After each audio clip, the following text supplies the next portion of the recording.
Muy buenos días, muy buenas tardes, muy buenas noches. Te habla el pastor Carlos Betancourt de la iglesia Brainer Baptist Church. Estamos contentos de que hayas sintonizado nuestro canal, pero queremos recomendarte a que busques una iglesia donde puedas crecer tú y tu familia en una forma saludable. Bendiciones. Hasta pronto. Y la última cena, ustedes conocen la historia. Jesucristo estaba compartiendo cosas muy importantes antes de regresar al cielo. Y una de las cosas que le dijo Jesucristo a los discípulos tenía que ver con cómo ayudarles a ellos. Imagínate, ellos iban a quedar solos. Jesús sabía que ellos iban a quedar solos porque Él se iba a ir. Entonces Jesús sabía y Él conoce el corazón tuyo y mío, ¿sí o no? Entonces, lo que Jesús trató en esta última cena es de hacerles entender a los discípulos, primero que ellos no iban a estar solos, no iban a estar solos. ¿Por qué? Porque Él les dijo que les enviaría el Consolador, el Espíritu Santo. Así que en esta mañana yo quiero recordarte esto que ya sabemos, tú no estás solo, está el Espíritu Santo y eso es algo que tú y yo necesitamos, porque en la vida cristiana, o sea, cuando tú comenzaste la vida cristiana, tú lo que ahora necesitas es un poder mayor al poder de tu carne. Necesitas un poder mayor a tus fuerzas. Necesitas un poder mayor para poder tener visión. Necesitas un poder mayor para poder vencer a todos los enemigos que se van a venir en el camino. Y tú sabes de qué enemigos me estoy refiriendo, ¿verdad? No es tu suegra, tu suegro, no es tu hermano, tu hermana, no es tu hijo, no es tu esposo, tu esposa. Me estoy refiriendo a los enemigos que tenemos en la palabra de Dios, y nos enseña la palabra que nuestros enemigos son ¿quién? El mundo, Satanás y la carne. Esos son tus tres enemigos que vas a tener que luchar de aquí hasta que el Señor Jesucristo regrese. Pero no estás solo, tienes el Espíritu Santo de Dios. El Espíritu Santo, no te olvides, porque acuérdate, nosotros cuando hablamos del Evangelio, el Evangelio tiene que ver con la venida de Jesucristo. Nació en este mundo, la encarnación, Él nació, Él creció, Él se desarrolló, y una vez que Él entró a hacer el ministerio, culminó en una cruz, y en esa cruz Él murió, fue sepultado, resucitó, está sentado a la diestra de Dios Padre, y Él desde el cielo envió al Espíritu Santo para que esté con nosotros. Eso es el Evangelio. Por eso es que existe la iglesia. Escúchame bien, la iglesia, para todas las personas que han venido por primera vez quizás aquí, pero quieren conocer un poquito más, la iglesia no son las cuatro paredes. La iglesia eres tú, soy yo. La iglesia somos cada uno de nosotros. Pero es en la iglesia donde el Señor Jesucristo mora, y es en la iglesia donde el Espíritu Santo viene para poder fortalecer de adentro hacia afuera a sus hijos. Así que el Espíritu Santo es muy importante. Ahora, acuérdate que cuando Jesucristo muere en la cruz del Calvario, fue sepultado, resucitado, es por esa razón, por ese motivo que existe la iglesia. La muerte y la resurrección de Jesucristo da como resultado la iglesia, y la iglesia eres tú, soy yo. Así que la iglesia no es un invento humano. Recuerda, hay mucha gente que piensa en la iglesia como algo muy, muy peregrino, muy secular. Es como piensan, la iglesia es de hombres, de personas que ahí están tratando de engañar a la gente o tratando de confundir a la gente. No, la iglesia no es un invento humano. Jesucristo dijo, yo edificaré mi iglesia. Así que cuando hablamos de la iglesia, tienes que tú estar bien claro que la iglesia es la esposa de la novia de Cristo, porque un día la novia se casará con el Señor Jesucristo. Pero mientras estamos aquí, la iglesia, ya hemos hablado de estos tipos, figuras de la iglesia, que la iglesia es el cuerpo de Cristo, la iglesia es la familia de Dios, la iglesia es el templo de Dios, la iglesia es el edificio de Dios, la iglesia es este lugar donde podemos estar todos reunidos para poder conocer a nuestro Dios, amar a nuestro Dios y servir a nuestro Dios. Esa es la iglesia, este es el cuerpo de Cristo. Ahora, Jesucristo sabía entonces que los discípulos necesitaban a alguien cuando Él se va y les dejó el Espíritu Santo. Pero fíjate cómo el Señor no solo que conocía esa necesidad de ellos, pero conocía su alma, así como Él conoce tu alma, lo más profundo de tu ser. Él conoce cuáles son tus miedos, cuáles son tus temores. Él conoce, Él sabe. Entonces, Jesucristo, mira lo que les dice en el capítulo 14 de Juan, verso 1. Dice, no se turbe vuestro corazón. Qué palabras para preciosas, ¿no?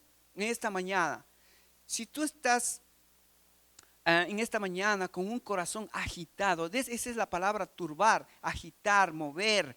Si tu corazón, tu mente está agitada, tus emociones están agitadas, tu voluntad, tus decisiones, no sabes qué decisiones tomar, pues Jesucristo en esta mañana te dice, mira, yo te he dado mi Espíritu Santo, no te sientas solo, pero también quiero que sepas que tu corazón, cuando no esté yo con ustedes, tu corazón, tu alma, tu mente, tus emociones y tu voluntad se van a turbar. Vas a tener la tentación de en tu mente pensar que no estoy contigo, pensar que no voy a ayudarte, pensar que las cosas que están sucediendo alrededor tuyo no van a salir bien. Cuidado.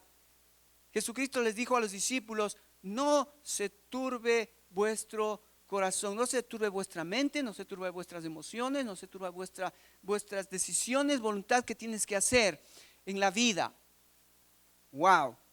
Pero Jesucristo sabía entonces dónde teníamos que poner nosotros nuestra mirada, nuestra visión, dónde tendríamos que poner. Mira lo que dice el texto, dice, no se turbe vuestro corazón, creer en Dios, creed también en mí. Me encanta esta frase segunda, ¿no? Creéis en Dios, creed también en mí. La palabra creer es pon tu fe. Creer y fe es un sinónimo. Creer y fe es lo mismo. Cree en Dios, cree también en mí. Jesucristo dijo, crean en mí, porque yo vine a este mundo, morí por ustedes, resucité y yo estoy ahora en medio de ustedes con el Espíritu Santo de Dios. Fíjate cómo en el versículo 28 del mismo capítulo agrega algo más Jesucristo. Dice, habéis oído que yo os he dicho, voy y vengo a vosotros y me amaréis, si me amaréis, os habréis regocijado, porque os he dicho, voy al Padre, porque el Padre mayor que yo, no sé por qué estos. Voy a leer nuevamente. Habéis oído que yo os he dicho, voy hoy, vengo a vosotros. Si me amaréis, os habréis regocijado, porque he dicho que voy al Padre, porque el Padre mayor es que yo. Ahora el versículo 27, entonces Jesucristo les dice, la paz os dejo, mi paz os doy. No, yo no os doy como el mundo las da. No se turbe vuestro corazón ni tenga miedo. Entonces, fíjate, en esta mañana dos cosas que Jesucristo nos quiere decir. Primero, no se turbe vuestro corazón, ni tenga miedo. Y ese es uno de los grandes problemas en la vida cristiana, hermanos. Que cuando nosotros ya somos cristianos, hemos recibido el Evangelio, hemos aceptado el sacrificio de Jesucristo, desde que Él nos muestra en la cruz del Calvario su amor y hemos aceptado. Ese es el Evangelio que necesitamos para la santificación. O sea, ahora que soy cristiano, yo comienzo a vivir mi vida cristiana en santificación. ¿Y para eso qué necesito? El Espíritu Santo de Dios. El Espíritu Santo de Dios. Ok, ahora fíjate que hay un texto en capítulo 12 de Juan, en Juan capítulo 12, dice así, porque ya estamos hablando entonces de la santificación, estamos hablando, ok, Jesucristo se va a ir, los discípulos se van a quedar, les dice, no tengan miedo, no se turbe vuestro corazón, yo voy a estar con ustedes, no tengan miedo, pero ahora ya vamos a dar un pasito más adelante que ¿qué van a hacer ellos? Los discípulos, al Jesucristo una vez ya dejar la tierra, ¿qué van a hacer ellos? Fíjate en el versículo, vamos a leer desde el versículo 20, 12, 20, dice, había ciertos griegos entre los que habían subido a adorar en la tierra. Estos pues se acercaron a Felipe, que era de Betsaida de Galilea, y le rogaron diciendo, Señor, quisiéramos ver a Jesús. Acuérdate, son griegos que quieren ver a Jesús. No son judíos, son griegos, son gentiles que quieren ver a Jesús. Entonces Felipe, que era judío, que era uno de los 12, Felipe fue y le dijo a Andrés. Entonces Andrés y Felipe le dijeron a Jesús. Y Jesús respondió diciendo, ha llegado la hora para que el Hijo del Hombre sea glorificado. De cierto os digo, que si el grano de trigo no cae en tierra y muere, queda solo. Pero si muere, lleva mucho fruto. Estaba hablando de la vida de Jesús, estaba hablando de su propia vida, estaba hablando de que Él tenía que morir y que como un grano de trigo tenía que ser enterrado en la tierra, porque si no era enterrado en la tierra, el grano de trigo no iba a llevar fruto. Así que la vida de Jesucristo era, la muerte de Jesucristo era un ejemplo para los discípulos que iban a ellos a tener después de que Él había dejado ya el mundo. Iban a recordar, wow, Jesucristo dijo que Él tenía que morir y si el grano de trigo no muriere, no habría fruto. Y entonces ellos seguramente al principio ni entendieron lo que Jesucristo les estaba diciendo. Pero a continuación les dice Jesucristo lo que ellos tenían que pasar después de que Él dejara el mundo. Así como Él murió, fue sepultado y por su muerte hubo fruto. Mira ahora para nosotros, en ese momento eran para los discípulos, pero ahora es para nosotros. Mira lo que Jesucristo les dice. Versículo 25, el que ama su vida, la perderá. Y el que aborrece su vida en este mundo, para vida eterna la guardará. Si alguno me sirve, sígame. Y donde yo estuviere, allí también estará mi servidor. Si alguno me sirviere, mi Padre le honrará. Así que acuérdate, Jesucristo les dijo, no van a estar solos, pero cuando yo me vaya, ustedes van a tener el Consolador. No tengan miedo, crean en mí, porque así como yo morí, ustedes también van a tener que morir. Dice Jesucristo a los discípulos, dice, el que ama su vida, la perderá. Y el que aborrece su vida en este mundo, para vida eterna la guardará. Ahora, fíjate, este es un principio de renuncia. Este es un principio donde Jesucristo nos está enseñando a los discípulos que la vida cristiana va a ser eso. Renuncia, perder tu vida por ganar la vida eterna, perder muchas veces, a veces puede costarnos el seguir a Jesucristo, que nos odien, que nos desprecien, que nos rechacen, pero mientras aquí estamos pasando esas situaciones, esas circunstancias, estamos teniendo el favor de Dios, estamos teniendo la ganancia más importante de la vida, que es, fíjate al versículo 26 al final, ¿qué va a pasar con aquellos que en esta vida, por Él, por causa de Él, por motivo de Él, renunciamos? ¿Qué es lo que va a suceder al final? ¿Qué dice el versículo 26 al final? Iglesia, dice el versículo 26 al final, dice, si alguno me sirviere, mi Padre te honrará. Wow. ¿Cuántos quieren ser honrados por el Padre? A veces yo veo que el mundo está más interesado en ser honrado aquí por la gente, por el mundo, por la familia, que ser honrado allá en el cielo por el Padre. Pero eso va a depender si nosotros aprendemos a renunciar aquí en la tierra, por causa del reino de Dios. Así que Jesucristo sabía nuestro corazón, sabía lo que vamos a estar pasando. Y entonces Él nos dice, miren, no se turbe vuestro corazón, no tengan miedo. Yo voy a estar con ustedes, les voy a dar el Espíritu Santo. Y si ustedes me honran, yo les voy a honrar al final. ¿Qué tal? ¿Aceptas el trato? Amén.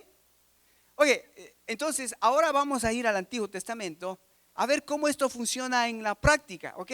Entonces ahí te invito a 1 Samuel, porque estamos mirando uno de los personajes del Antiguo Testamento. ¿Cuál es el personaje que estamos viendo, hermanos? ¿Cuál es? David. La vida de David. Ahora, recuerda que nosotros dijimos que los personajes del Antiguo Testamento son solamente ¿qué? Tipos, sombras, figuras del más grande personaje que conocemos. ¿Quién es el más grande personaje? Jesucristo. Jesucristo es el más grande personaje. Es a Él que nosotros vamos a tener que, durante el tiempo que estamos aquí, conocerle, amarle, servirle, a Jesús. No a una iglesia, no a una denominación, no a un pastor, no, a Jesús. Entonces, mientras más conozco a Jesús, me enamoro de Jesús y entonces quiero seguir a Jesús. Ahora, estamos en el Antiguo Testamento y es exactamente lo que pasó con David. Las tres, vamos a hacer una pequeña prueba en esta mañana, a ver si los que estuvieron el domingo anterior estaban conmigo. Dijimos que había tres etapas en esta parte donde estamos. Estaba la parte de los jueces, la monarquía y el exilio. Ahora, yo dije que en la monarquía habían tres reyes. ¿Cuáles son esos tres reyes? ¿Quién conoce? Uno, Saúl y Salomón. En orden sería Saúl, David y su hijo Salomón. Ahí están, esas son las tres monarquías que vivieron. ¿Qué significa monarquía? Significa donde reyes comenzaron a reinar en Israel. Reyes. El mayor de ellos fue David. El más exitoso fue David. El más glamuroso fue David. El que llegó a la cima fue David. Y entonces David, antes de llegar a la cima, tuvo que ser ¿qué? Ungido. ¿Qué significa eso de ungido? Significa que tenía que haber recibido la capacidad de parte de Dios para él poder ser rey. Y esto está en el capítulo 16. Si tú ves ahí, mira el versículo 12, dice: envió pues por él e hizo entrar, y era rubio, hermoso de ojos y de buen parecer. Entonces Jehová dijo: levántate, úngelo, porque este es. Y Samuel tomó el cuerno del aceite y lo ungió en medio de sus hermanos, y desde aquel día en adelante el Espíritu de Dios o de Jehová vino sobre David, y le levantó luego Samuel y se volvió a Ramá. Así que fíjate, así como David empezó siendo ungido, el Espíritu Santo en la vida de David, así tú y yo hemos sido ungidos, y eso ya habíamos dicho la semana pasada. Y entonces comienza siendo ungido y él se va a un clímax donde él comienza a crecer, a crecer, a crecer, a crecer. ¿Cuál es ese clímax? Es políticamente él comienza a gobernar el reino de Israel y todos los reinos alrededor. Políticamente, económicamente llega a ser el rey más poderoso. Y recuerda que en el tiempo de David construye el templo de Dios, el templo donde los judíos se reunían para adorar a Dios. El templo, aunque David no construyó realmente el templo, simplemente él recogió todos los materiales que su hijo iba a terminar de construir el templo. Pero David tenía políticamente, económicamente, religiosamente al pueblo muy en alto. Si quieres un texto, me gustaría que busques ahí en Primera de Crónicas capítulo 18, mira lo que dice. Primera de Crónicas capítulo 18 dice así, mira. Dice: después de estas cosas aconteció que David derrotó a los filisteos y los humilló, y tomó a Gad y a sus villas de mano de los filisteos. También derrotó a Moab. Capítulo 3. Asimismo derrotó David a Hadad y Ezer, rey de Soba. Versículo 6, yo creo que ahí está la clave del éxito de David. Él era ungido, el Espíritu Santo estaba con él. Fíjate lo que dice el versículo 6. Pues puso David guarnición en Siria, Damasco, y los sirios fueron hechos siervos de David, trayéndoles presentes, porque Jehová daba la victoria a David donde quiera que iba. Ese es el verdadero éxito en la vida cristiana, hermanos.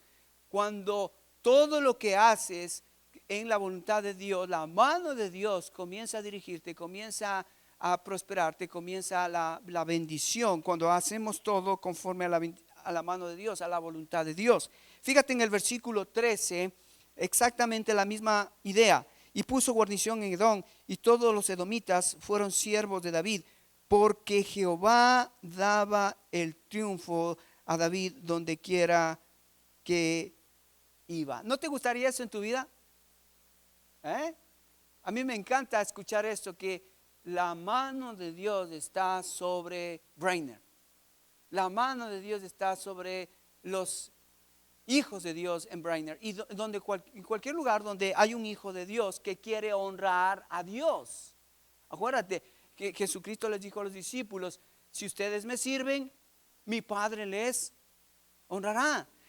Ahora, en el capítulo, volvemos al capítulo 16, donde estamos mirando, David comienza siendo ungido. Luego él comienza y tiene un ascenso, y él comienza a derrotar a sus enemigos, comienza a derrotar a la gente que estaba alrededor, y Dios le da victoria, y él comienza a ser grande y grande y más grande y más grande. Ahora uno pensaría: pero qué fácil, no se escucha eso. Pero te quiero decir, no fue así al principio. No fue tan fácil como nosotros pensamos que podría ser: bueno, yo sirvo a Dios y voy a tener éxito. No, la vida cristiana es un transitar. Acuérdate, si el grano de trigo no cae en tierra y muere, no lleva fruto. Si el Hijo de Dios que quiere seguir a Jesucristo no está dispuesto a renunciar en su vida a ciertas cosas que Dios está pidiendo, entonces no va a haber fruto en su vida. La vida cristiana consiste en eso, en aprender lo que Jesucristo nos enseñó, a renunciar, a morir a nuestros deseos, porque cuando matamos la carne, derrotamos la carne, entonces es cuando el Espíritu Santo comienza a obrar en nuestras vidas para que podamos tener la victoria que Dios quiere darnos. Entonces aquí David comienza la vida cristiana, ya es ungido. ¿Y qué crees? Me encanta esta historia. Yo no sé, pero hay historias de David que son fascinantes. Es como cuando tú lees un libro, ves una película y ves el autor y ves el personaje de la película. Mira, estaba mirando una película, se llama El hombre Cinderella. El hombre Cinderella. ¿Cuántos han escuchado la película de la Cinderella, que es la mujer Cinderella? ¿No? El hombre Cinderella. Bueno, ¿de qué trata la película? Trata de un hombre que en el tiempo de la situación económica de los Estados Unidos, cuando tenía y mucha inflación, la gran depresión económica, cuando Estados Unidos entró en una gran depresión, hubo un hombre que, igual que toda la gente, se volvió pobre, no tenía trabajo, no tenía que dar de comer a sus hijos, y había poco en realidad la forma de salir adelante en Estados Unidos en los años 30 y 40, la gran depresión americana. Así que este hombre dijo: tengo que hacer algo por mi familia. Y alguien le dijo: mira, la única forma que tú hagas dinero es que te metes a ser boxeador. Métete a ser boxeador, y si ganas las peleas, por cada pelea te van a dar mucho dinero. Entonces él comenzó y dijo: sí, de alguna manera tengo que hacer, sacarle a mi familia adelante, de alguna manera, como hacemos nosotros aquí en los hispanos, ¿no? Llegamos a Estados Unidos y de alguna manera decimos: lo que sea, voy a hacerlo. Así que se metió de boxeador. Y como todo el mundo en ese entonces estaba en depresión económica, comenzaron a verle que este muchacho comenzó a pelear y comenzó a ganar, y comenzó a ganar, y comenzó a ganar, y comenzó a tener dinero, así que la última pelea que le tocó, le dicen: mira, esta es tu última oportunidad, porque ya has ganado, ya has peleado muchas, pero esta va a ser tu última pelea. Así que si quieres, entrénate bien y esta va a ser tu última pelea. Le dice: pero hay solamente dos cosas que queremos decirte. La primera, el boxeador que vas a boxear, el contrincante que vas a pelear es un hombre terrible. Sus dos últimas peleas con los que peleó murieron, los mató. ¿Estás dispuesto? ¡Wow! Imagínate, qué decisión. Pero él pensaba en su familia, pensaba en sus hijos, en su esposa. Y comenzaba como Rocky, ¿no? Allí a entrenar y más fuerte, entrenar más fuerte, más fuerte. Y le dice, mira, pero la segunda cosa es que si te mueres en la pelea, no te vamos a dar no vamos a dar nada a tu familia, no, tu familia te va a perder a ti y va a perder todo. ¿Te imaginas qué situación más difícil para un hombre en ese tiempo, en esa década donde había mucha depresión, no había trabajo, no había dinero, y este hombre estaba tratando de hacer algo por su familia? Y como él era bien conocido en la ciudad, dijo, está bien, por mi familia, que me voy al ruedo. Y fue y comenzó a pelear. Y sabes, lo interesante de esta pelea es que, como era conocido, todas las iglesias evangélicas del barrio comenzaron a orar por él. Todos los amigos a orar por él, todo el pueblo orando por él. Y nadie creía que él iba a ganar la pelea. Nadie estaba ya diciendo, ok, ya le van a matar, le van a matar.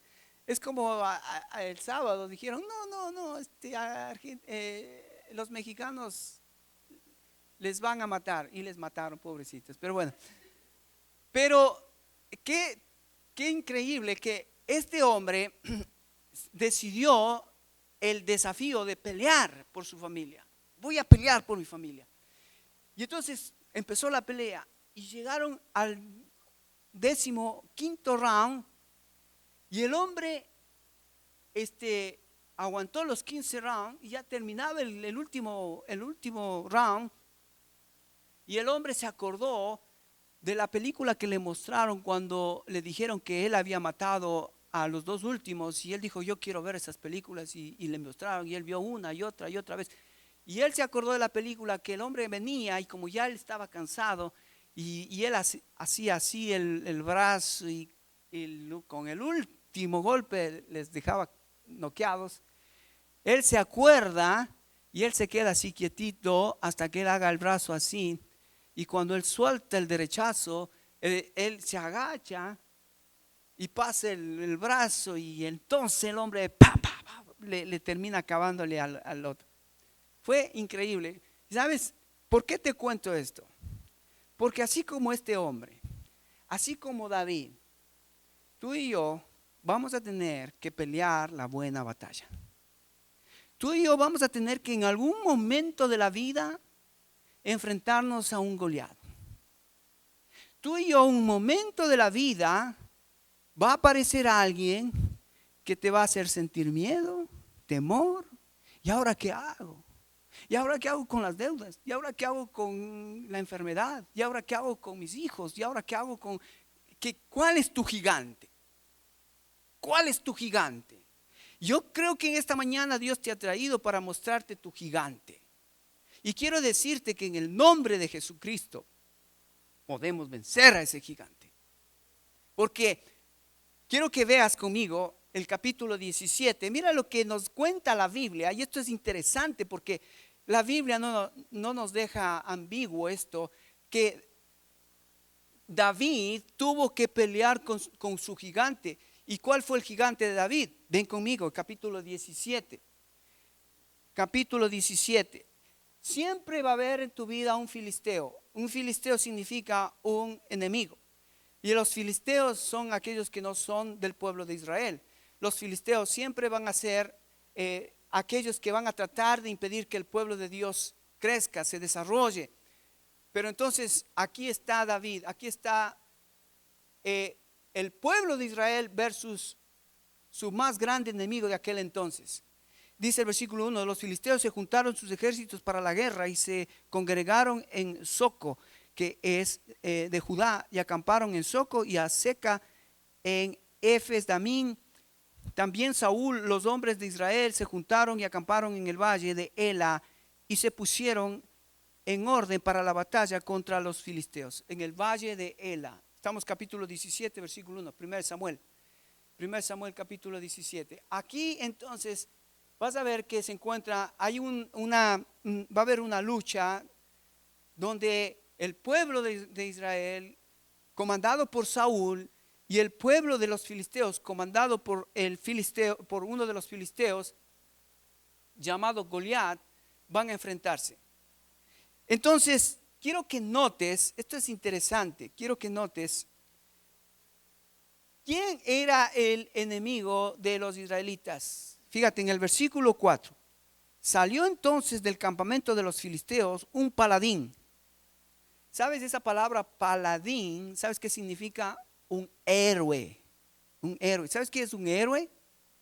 Es una persona que ha sobresalido sobre los demás. Es una persona que tiene un carácter diferente a los demás. Es una persona que tiene ganado el respeto, la reputación de los demás, porque ha hecho algo más que los demás. Es como el boxeador que les acabo de contar. Fue un héroe en ese tiempo para toda esa gente. Cuando escuchaban del boxeador que ganó en ese tiempo, decían, wow, no recuerdo ahora el nombre, pero el nombre de él comenzó a ser cada vez más grande, más grande, más grande, porque imagínate. Y entonces todo el mundo estaba, no, si él pudo, nosotros también podemos. ¿Sí? Y aquí estaba entonces esta lucha. Y entonces estaba Israel y estaban los filisteos. Los filisteos tenían a un hombre llamado Goliat. Ahora, lo que quiero que notes es cómo la Biblia describe el tamaño de este hombre. Versículo 4. Salió entonces del campamento de los filisteos un paladín en la ciudad llamada, el cual se llamaba Goliat, de Gat, y tenía una altura de 6 codos y un palmo. ¿Sabes cuánto es eso en metros? 2 metros 90 centímetros. 2 metros 90 centímetros medía Goliat. ¿Sabes cuánto medía David? 1 metro 70 centímetros. Imagínate, era el doble. El doble. Pero no solamente la altura. Fíjate lo que Goliat cargaba. Dice, y traía un casco de bronce y en su cabeza y llevaba una cota de malla y era el peso de la cota 5,000 ciclos de bronce. ¿Sabes cuánto significa esos 5,000 ciclos de bronce? 50 kilogramos. Significa 150 libras, 150 libras de peso que tenía solo en la armadura. Goliat no solamente era grandote, pero tenía una armadura pesadísima. ¿Sabes cuánto pesaba la espada? Mira lo que dice ahí, mira, versículo 6.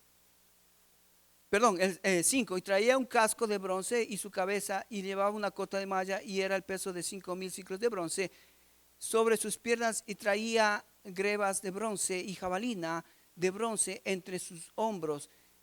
El asta de su lanza era como de un rodillo de telar y tenía el hierro de su lanza 600 ciclos de hierro e iba su escudero delante de él. 600 ciclos de hierro. ¿Sabes cuánto significa esos 600 ciclos de hierro? 6 kilogramos, eso significa 18 libras. 18 libras, 6 kilogramos. La espada pesaba 18 libras. La espada, más toda la indumentaria. Ahora, si tú puedes mirarle aquí a Goliat, yo creo que cuando David le vio, wow, dijo, Señor, yo no puedo. Es muy grande. Pero sabes, te voy a decir algo esta mañana. Y aquí está el secreto. Si vos puedes entender esto, tu vida va a ser transformada. Si vos ves a tu enemigo más grande que tu Dios, estás derrotado. Pero si tú conoces que tu Dios es más grande que cualquier enemigo, tu enemigo va a quedar chiquito, chiquito. Así que David vino no mirando al enemigo, vino mirando a su Dios. Y fíjate qué lindo como dice la Biblia, ahí en el capítulo 17, el versículo 10 dice, y añadió el filisteo, hoy he desafiado al campamento de Israel, dadme un hombre que pelee conmigo. Oyendo Saúl y todo Israel estas palabras del filisteo, se turbaron y tuvieron gran miedo. ¿Qué dijo Jesucristo? ¿Qué dijo Jesucristo a los discípulos? No se turbe vuestro corazón ni tenga miedo, porque te he dejado el Espíritu Santo dentro de ti. No te voy a dejar solo. Y aquí es interesante que las mismas palabras en la misma situación donde en una situación real la gente tiene miedo cuando le ve al enemigo, Jesucristo dijo, no, si tú me ves a mí, no vas a tener miedo de nadie, de ningún hombre, ni de ninguna circunstancia. Si tú me tienes a mí, cualquier cosa que venga, yo puedo hacer algo por ti. Amén. Espero que la iglesia eso crea. Verso 12 dice, David era hijo de aquel hombre efateo de Belén de Judá, cuyo nombre era Isaí, el cual él tenía 8 hijos, y en el tiempo de Saúl este hombre era viejo en gran edad entre los hombres. Ok, saltémonos al versículo 24. 24 dice así, todos los varones de Israel que se veían aquel hombre huían de la presencia y tenían gran temor. ¿Qué hacían los soldados de Saúl? Al verle al filisteo, ¿qué hacían? Huían. Imagínate el miedo que tenían solo de verle a este grandote. Versículo 28 dice, y oyendo hablar Eliab a sus hermanos mayor con aquellos hombres, se encendió de ira contra David y dijo, ¿para qué has descendido acá? ¿Y con quién has dejado aquellas pocas ovejas en el desierto? Yo conozco tu soberbia y la malicia de tu corazón, que para ver la batalla has venido. El hermano mayor le dice a David, David, ¿para qué veniste? ¿De dónde dejaste las ovejas? Yo sabía que eres un hombre perverso, ¿dejaste las ovejas por venir a ver la batalla? Acuérdate el principio que le dijo Dios a Samuel, que Jehová no mira lo que mira a los hombres, Jehová mira ¿qué? El corazón. El hermano de David le estaba diciendo que David tenía un corazón perverso. El corazón perverso que tenía era su hermano, porque estaba huyendo. No le creía a Dios. Pero más adelante el versículo 32 dice, y dijo David a Saúl, no desmaye el corazón de ninguno a causa de él. Tu siervo irá y peleará contra este filisteo. Wow, esas palabras me encantan. Le dice David a Saúl, mira Saúl, no tengas miedo, no te preocupes, porque yo voy a ir y voy a pelear yo contra ese filisteo. Wow. Qué interesante ver esta actitud, este carácter de alguien que le cree a Dios y en medio del miedo, en medio del temor, en medio de la gente que en vez de creerle a Dios le da la espalda a Dios. Hay alguien que salta y dice, yo voy a ir porque yo conozco a Dios. Wow, qué lindo, qué linda actitud, qué lindo ver y conocer tipos de personas así. Qué lindo que Dios nos deja estos héroes de carne y hueso como David, que nos anima, que así como David nosotros podemos con el poder de Dios salir y enfrentar todos nuestros enemigos. Amén. Ok, fíjate, después dice en el capítulo 17, estamos en el capítulo 17, dice el versículo 40, mira, estoy tratando de resumir porque es un capítulo muy largo, dice el 40, y tomó su cayado en su mano y escogió 5 piedras lisas del arroyo, le puso en el saco pastoril en el zurrón que traía y tomó la honda en sus manos y se fue hacia el filisteo. Primeramente Saúl le dijo, ok, tú quieres ir a pelear, ok, ponte mi armadura. Y trató de ponerle la armadura y David no se sentía cómodo y decía, no, esto está muy grande, esto no puedo moverme. Imagínate, te ponen una armadura y no es de tu talla. Es como ponerte a jugar fútbol, tú calzas 38 y te ponen un zapato 40. No, quítate esto, yo no sé, esto no me sirve. Así que, ¿qué hizo David? Dijo, mira, yo cuando cuido ovejas, ¿sabes lo que yo uso? Mi honda. ¿Y sabes qué? Agarro mis piedras, me pongo en el pastoril y salgo. ¿Y sabes qué? Con mis ondas he matado osos, he matado leones.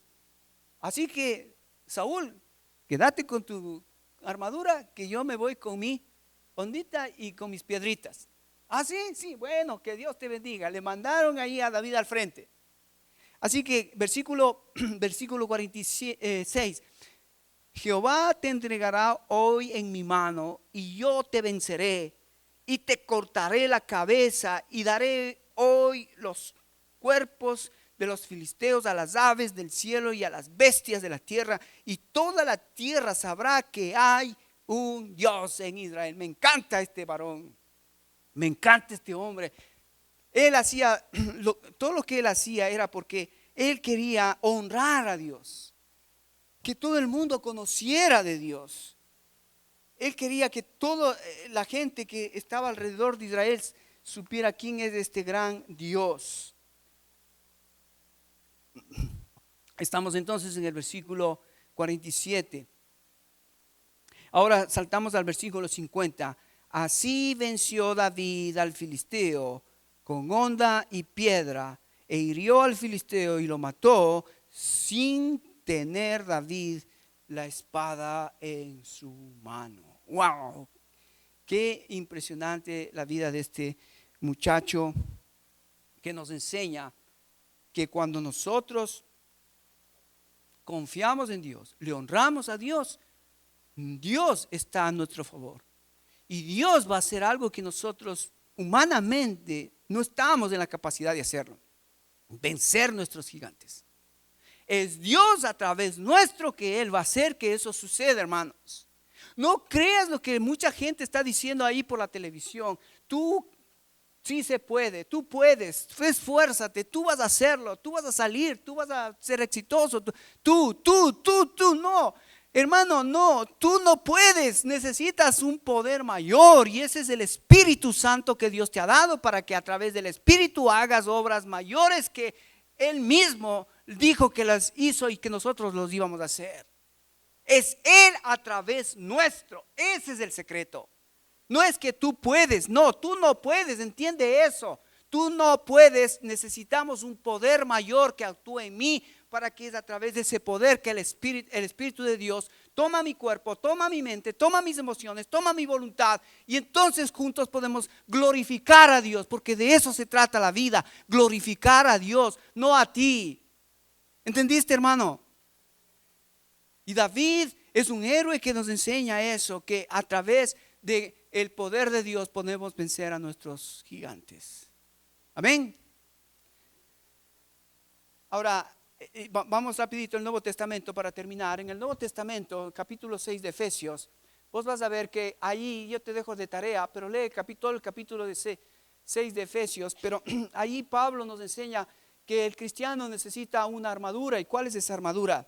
Desde el capítulo 6, desde el versículo 10 al 18, Pablo nos va a hablar sobre la coraza de justicia, nos va a hablar del cinturón de la verdad, nos va a hablar de la espada del Espíritu, nos va a hablar del casco de la salvación, nos va a hablar del escudo de la fe y nos va a hablar del calzado del Evangelio. Todo tiene que ver con la palabra. Tiene que ver con la justicia de Dios, tiene que ver con la verdad de Dios, tiene que ver con la palabra de Dios, tiene que ver con la salvación de Dios, tiene que ver con el escudo de la fe de Dios, el calzado del Evangelio de Dios. Toda la armadura tiene que ver con la mente. La palabra de Dios, el Evangelio de Dios, la verdad de Dios, tiene que ver en la mente. ¿Sabes por qué? Porque la batalla en la vida cristiana se da en la mente. Todos los miedos, todos los temores, todos los fracasos, todas las malas decisiones es porque en la mente nosotros no estamos siendo transformados a la imagen de nuestro Señor Jesucristo, no estamos siendo transformados por el poder de Dios, renovando nuestra mente para que podamos pensar como Dios piensa, amar como Dios ama y decidir como Dios decide.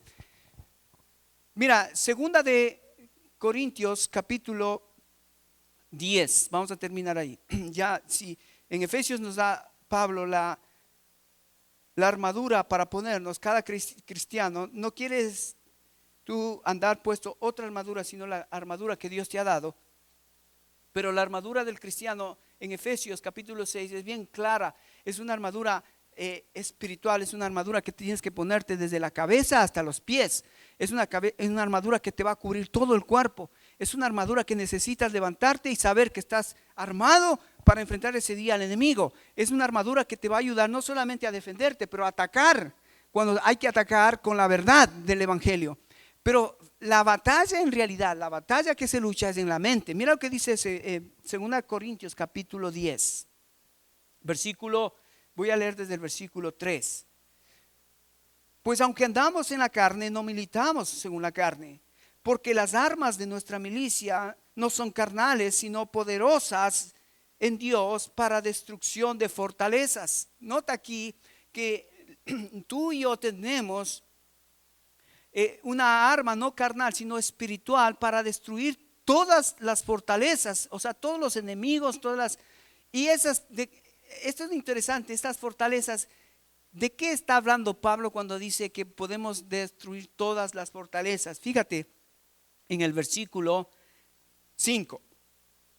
No te pierdas, porque esto es importantísimo entenderlo ahora. Versículo 5 dice: derribando argumentos y toda altivez que se levanta contra el conocimiento de Dios. Para ahí. ¿Cuáles son estas, cuando dice Pablo que tenemos armas espirituales poderosas para destrucción de fortalezas? ¿Cuáles son esas fortalezas? ¿Dónde están esas fortalezas?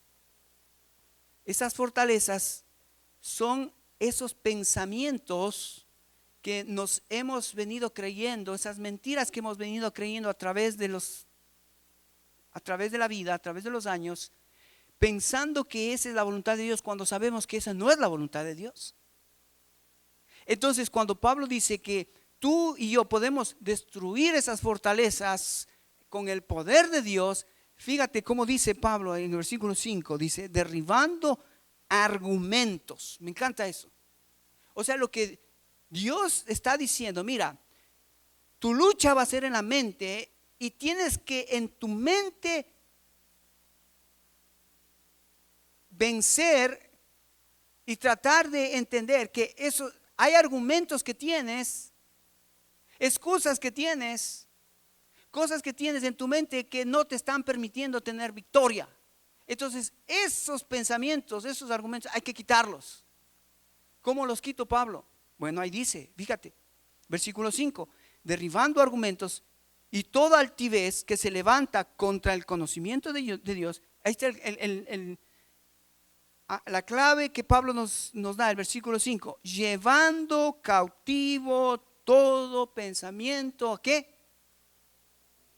A la obediencia de Cristo. ¿Quieres ser un David de este siglo? ¿Quieres matar a los Goliaths que se levantan con argumentos, fortalezas que lo vemos? Ay, qué difícil, es que siempre estoy pecando en lo mismo, siempre estoy haciendo lo mismo, siempre caigo en el mismo mal hábito, en el mismo pecado, siempre estoy repitiendo lo mismo. ¿Quieres vencer a ese enemigo? Cambia tu mente. ¿Qué dice Dios de ese pecado? ¿Qué dice Dios de eso que estoy renuentemente volviendo a pecar? Tienes que derribarlo en el nombre de Jesús, con la palabra de Dios, poniendo la verdad de Dios. Saca la mentira y pon la verdad. Dice Pablo cuando habla de la iglesia de Efesios, le dice, si antes mentías, ya no mientas. Ahora comienza a poner en tu mente, voy a decir la verdad. Si antes robabas, ya no robes. Comienza ahora a trabajar para poder dar y ayudar a otros. Si antes te enojabas, ya no te enojes. No dejes que el sol se ponga sobre vuestro enojo. Confiesa tus pecados antes de irte a la cama. Resuelve tus problemas antes de irte a la cama. Es como vos y yo podemos ahora ser los David del siglo XX, derribando los argumentos que se presentan en mi mente que me impiden hacer la voluntad de Dios.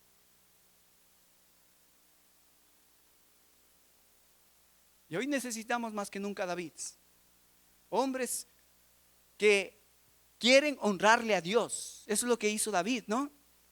Todo el mundo miedoso, todo el mundo ahí con miedo, desconfiando. Pero él dijo, no, yo tengo un Dios más grande que Goliat. Y en el nombre de Jehová de los ejércitos voy a enfrentarme a este filisteo y van a ver ahora, van a ver quién es el Dios verdadero. Y David salió con su onda, sus piedritas, y ya saben la historia. Qué lindo sería el próximo domingo escuchar testimonios de las victorias de los Davids del siglo XX. Escuchar cómo has vencido tu pecado, cómo has vencido tu mal hábito, cómo has vencido esa parte pecaminosa que está en tu corazón, que tú sabes que no te deja seguir creciendo.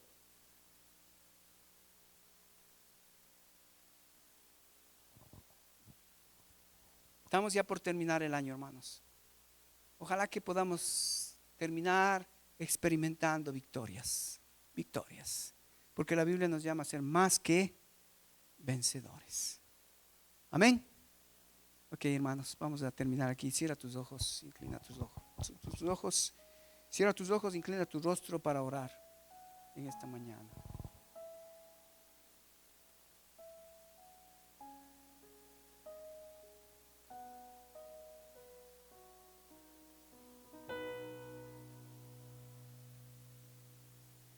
Querido Padre, qué lindo poder en esta mañana abrir tu palabra y encontrar en ellas desafíos, palabras de vida eterna, palabras de consuelo, palabras de ánimo, palabras de perdón, palabras de paz.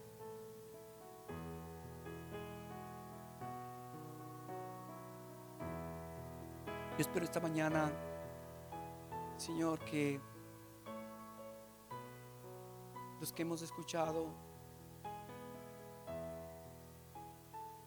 de la vida de este hombre común, corriente, con muchos defectos, con muchas virtudes, que en esta mañana nos ha enseñado cómo enfrentar a nuestros enemigos, creyéndote a ti y bajo tu poder. No hay otra forma. Y para eso necesitamos estar en tu palabra, vestidos de la armadura. Pero si en esta mañana hay alguien que no tiene una relación con el Dios de David, yo te invitaría a que puedas en esta mañana decirle: Dios, yo quiero ese Dios que es más grande que cualquier gigante aquí en la tierra. Gigante entre comillas, o poderoso entre comillas, porque no hay nada más grande, nada más poderoso que tú. Si hay alguien aquí que no tiene a ese Dios en su corazón, me encantaría que te vayas de este lugar llevándote a Dios en tu corazón y saliendo de aquí diciendo: ¿cuál es el filisteo al que hay que matar?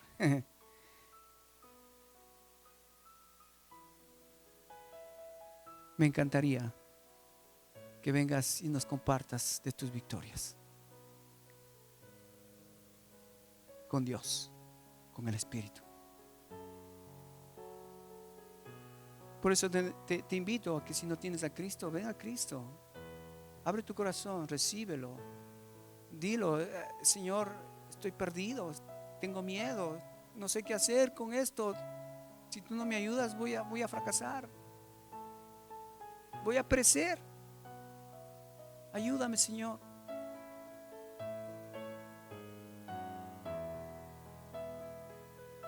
Pero como hijos de Dios, en esta mañana es un desafío que tu familia, tus vecinos, tus amigos conozcan al Dios que tú crees. Y que Dios nos dé la valentía como David de salir de estas puertas para comunicar a nuestro gran Dios, compartir de Dios, nuestro Dios. Querido Padre Celestial, en esta mañana, una vez más, estamos muy, muy agradecidos porque qué lindo tener tu palabra que nos guía, que nos ilumina, que nos desafía. Gracias, Señor. Bendice, Señor, tu semilla y que pueda caer en corazones que den fruto a 100%. En el nombre precioso de mi Señor Jesucristo oramos y el pueblo dice...